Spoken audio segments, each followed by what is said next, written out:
golden light of the late 19th century American frontier, Little House on the Prairie begins not with fanfare, but with quiet resolve.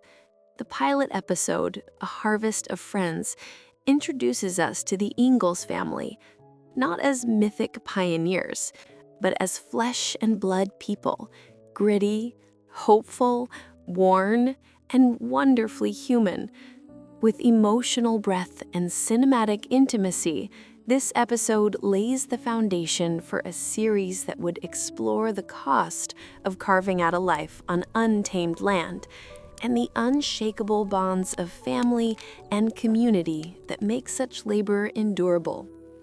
As the episode opens, little Laura Ingalls, in a tone of soft reminiscence, reflects on a day that changed her life forever, the day they arrived in Plum Creek. The wagon creaks to a stop before a strange and humble home, a sod house built into the creek bank. Laura's voice, both innocent and wise, marvels at its appearance. It is a house that seems born from the earth itself, rough and humble, yet protective. Pa, Charles Ingalls, played with a compelling mix of warmth and grit by Michael Landon, speaks with Mr. Hanson, the owner of the land. Though Mr. Hanson urges him to think things over, Charles has already made up his mind. There's something in the way he looks at the land, something that says he doesn't just see soil and grass, he sees a future, a place for his daughters to grow up free. That very evening, the family unpacks. It's the start of a hard, beautiful journey. The sod house becomes their temporary shelter, while Charles dreams of building a home, his own home, with glass windows and wooden floors. And so begins a season of labor and sacrifice. Pa trades Pet and Patty, the family's beloved horses, for oxen, a deeply painful decision that shows the hard calculus of pioneer life. The girls are heartbroken, but there's no time to dwell. Every day is a puzzle of chores and effort. Pa works at Hanson's mill to earn lumber, then strikes a risky bargain with Liam O'Neill, a grain merchant who agrees to trade seed and tools in exchange for roofing work and labor. But the price is high. Charles must mortgage his oxen. Working morning to night, Pa juggles 3 jobs. The toll is visible. His hands grow raw, his gait slows, even his smiles for the girls begin to fade. Caroline, ever steady and graceful, grows increasingly concerned. Her husband, once full of laughter and song, is becoming a silent silhouette against the twilight. Yet amidst the hardship, there are bright moments. When Pa helps Doc Baker with a broken wagon, the grateful doctor gifts them chickens, simple creatures, yet a source of eggs, warmth, and a sign that kindness still breathes in the heart of the town. The episode does not shy away from the spiritual weight of the pioneer life. Sunday brings a particularly poignant moment. Charles, utterly exhausted, stays home from church. Caroline and the girls attend, only to hear Reverend Alden deliver a fire and brimstone sermon, warning of punishment for those who neglect God's day. The children's fear is palpable. Is Pa now a sinner? Caroline gently reassures them, but her patience wears thin when she finds Charles working even on the Sabbath. A tense argument erupts.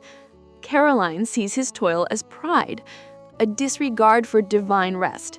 Charles, eyes heavy with fatigue and desperation, insists God helps those who help themselves.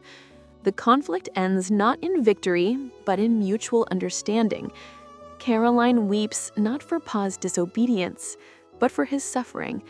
They hold each other in a tender embrace, the weight of survival pressing down on them both. Then, at long last, triumph. Pa completes his work at the mill and pays off the lumber debt. Mr. Hanson offers him steady part-time work. For the first time in weeks, Charles returns home with good news.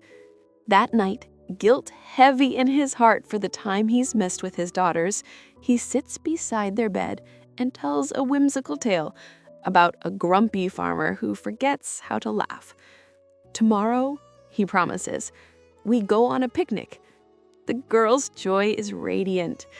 Caroline smiles, grateful for the light returning to her husband's eyes. The family spends a day in the sun, flying kites and laughing. But as the kite dances high, joy turns to terror. Charles falls from a tree. 4 ribs break. The pillar of their home is laid low. Doc Baker insists Charles must rest. Pa protests, as always, but this time even his pride cannot move the mountain of pain. The family rallies around him. Mr. Hanson offers help. For once, Charles must accept it. In this moment, the episode pivots from a story about solitary struggle to one of interdependence. The final scene is a crescendo of emotion and meaning. Pa, despite his injuries, stands before the towering sacks of grain outside O'Neill's store. He has given his word. He must complete the delivery. Alone, wincing with each breath, he begins to lift a sack onto his battered shoulders. His body trembles. The weight is too much, but his resolve holds. From a distance, Laura and Mary watch, wide-eyed and worried. Without a word, they run to his side, their tiny hands trying to steady the sack. They are too small to help, yet their presence says everything. "We are with you, Pa."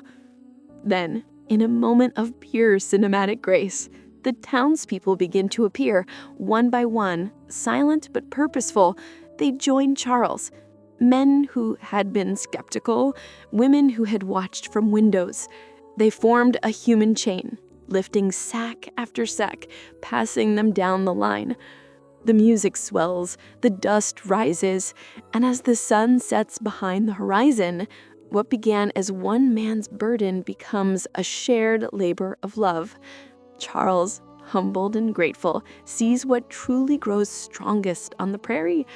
Not just wheat or corn, but friendship. Laura's narration returns, her voice a gentle echo of memory. She does not speak of struggle or pain.